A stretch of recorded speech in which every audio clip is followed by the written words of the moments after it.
Hi, folks. Well, I'm back to discuss yet another James Bond film. Now, if ever there was a James Bond movie to define the rest of the series, it has to be Goldfinger. This movie is iconic in so many different ways, and it sets the template for the rest of the series to follow. What I mean by that is it established the formula, and the reason the franchise has been successful is that it has copied to a greater and lesser degree this formula that was established in Goldfinger for the last almost 60 years. It's quite incredible. So this was a formula that worked. And interestingly enough, this was the third movie in the series, and its budget exceeded the combined budgets of both Dr. No and From Russia with Love. So the producers really went all out here. I think the budget was over $3 million, which was a huge amount of money in the 60s, but they knew they were onto a good thing. So this movie establishes a formula. This comes to the fore right at the very beginning, the pre-credit sequence, which really is kind of the foundation for every pre-credit sequence that carried on after this particular film. It's a wonderful sequence in which we see as at nighttime a kind of a lake or a harbor, and along comes this this bird floating in this mire, and the next thing, Connery comes up out of the water, the stuffed bird on his head in disguise, throws it away with the disdain that it deserves, and heads off to the storage plant that has heroin in it, blows it up, and then suddenly jumps over a wall, zips his wetsuit off, and underneath is a white tuxedo, and nonchalantly puts a red rose in it. Now, I mean, only Connery could have pulled this off. I mean, with absolute charm and assurance and confidence. It's hilarious. Lands up at a seedy bar, informs obviously the guy was his contact that the job has been done, and disappears upstairs to meet with a lady friend. But unfortunately, there's been a trap set for him, and he sees the reflection of the approaching villain in her eyeballs. I don't know if that's possible. There's an incredible fight that ensues. The villain lands up in the bath, and Connery manages to sweep a electric fan into the bath as the villain's about to shoot him, and of course ends with the iconic line, "Shocking, positively shocking," and in we go into the title credits.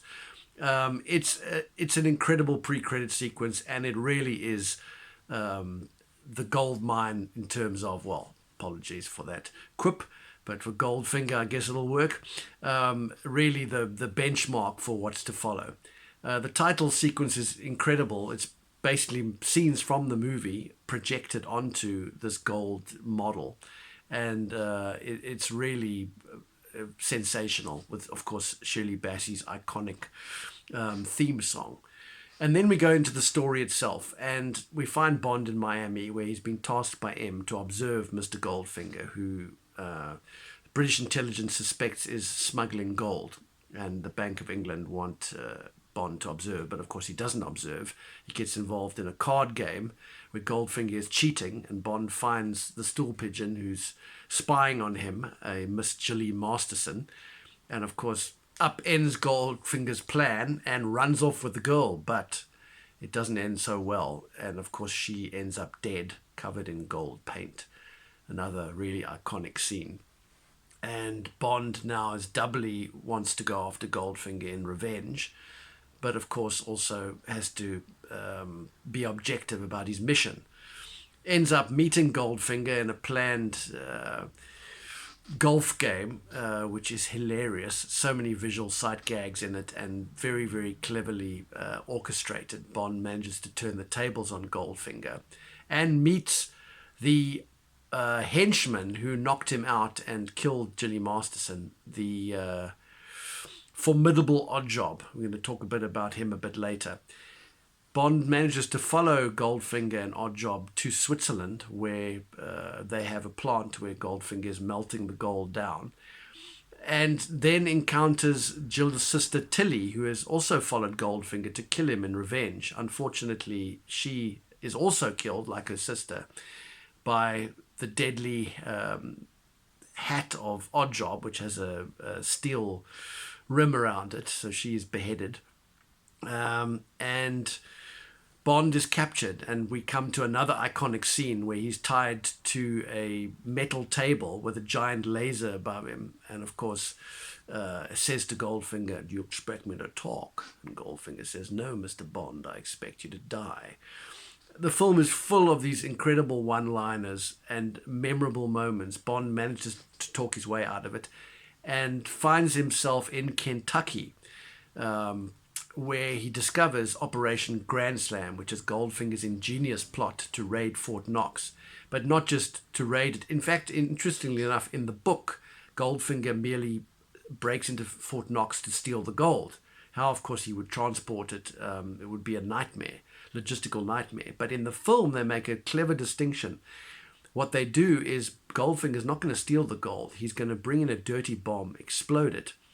And, of course, America's gold reserves would be radioactive for 57 years, causing economic chaos in the West, which is what the Chinese want, who provided the bomb and are in league with Goldfinger. And his own gold reserves go up tenfold, so it's an ingenious plan. And, of course, Bond lands up tied to the self-same atom bomb, with Oddjob bearing down on him. So it's a rousing climax. And that also brings into play the quintessential Bond kind of climax. In every movie, there's a rousing finale, which is outrageous in its stunt work and vision in terms of, a finale. And Goldfinger certainly sets the benchmark for that. This is an extraordinary film from every aspect.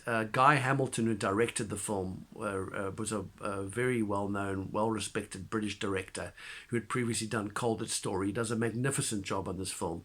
And in fact, he ended up directing, I think, 3 or 4 other Bond films. Ted Moore did the cinematography, which is stellar. Of course, John Barry did the score. But let's talk about Ken Adams' production design in this movie is phenomenal. I mean, right from the opening sequence, in the pre-credit sequence where we see that lair where Bond blows up the heroin supply, plus Goldfinger's Kentucky farm, where there's a wonderful sequence where the floors open up, a model comes up. I mean, it is brilliantly designed. And of course, Fort Knox inside with its 5 stories of gold piled up. It is just a glittering, absolutely brilliantly designed sets. You just don't see sets like this designed anymore. Ken Adams was one of a kind. He won 2 Oscars, in fact, for The Madness of King George and Barry Lyndon, I think. So he was an extraordinary production designer, and his work on Goldfinger is just sublime.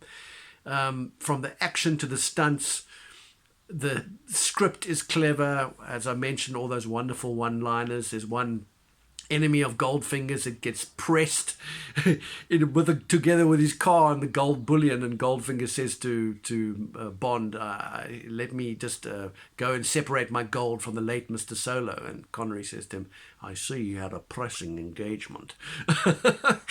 This is a marvelous film. The performances are incredible. Auric Goldfinger, played by Gert Frobe, a German actor, is superb. Harold Sakato wasn't even an actor, who plays Oddjob, the formidable Oddjob, was actually an Olympic weightlifter who won a silver at the London Olympics in 1948. Doesn't have a line to say, which is good for a non-actor, but his presence is just incredible, plays the role perfectly. His fight at the end with Bond is brilliant. This is really just... Yeah, it is probably one of the greatest, definitely in the top 5 Bond films of all time. In fact, the AFI called this movie one of the greatest thrillers ever in their top list. It's the only Bond film to make it. It's the first Bond film to win an Oscar. Norman Wanstall won for Best Sound Effects Editing. So in every way, this film is absolutely iconic. From the opening frame to the closing frame, I can't recommend Goldfinger highly enough. It is the benchmark of all the Bond films that was to follow. So if you haven't seen it, go and see this movie. If you have, watch it again. This is classic, quintessential Bond.